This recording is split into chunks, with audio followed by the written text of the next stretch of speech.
Welcome to this short Sunday video in which I will show you two tools, two devices that will take care of one device that stands between you and efficient progress in any learning that you do, any improvement that you do in your life, but specific to piano playing.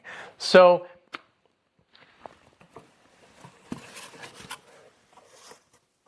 if you have one of these are really handy.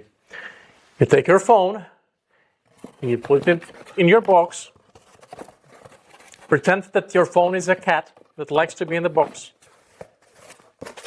Close the box, you put it under the chair or piano bench, out of sight, out of mind, and you're done.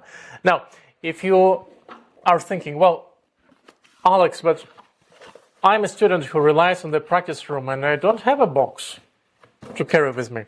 Well, lucky for you, you might have one of these. Put it inside, close the bag, put it somewhere away.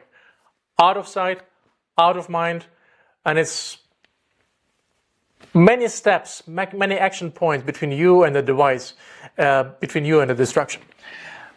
So both of these tools will work beautifully and will complement your progress today. One addendum.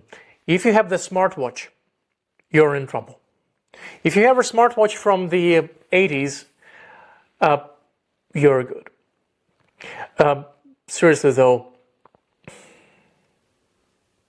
consider the ways how not to cheat and how just to keep any micro distractions out of your sight so that you can focus on just one thing.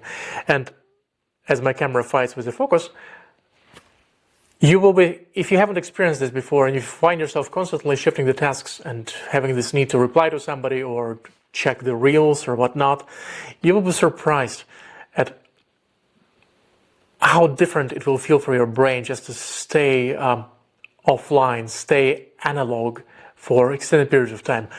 It's a wonderful feeling, and whatever you do in your life, I encourage you to step away from the screen for extended periods of time every day.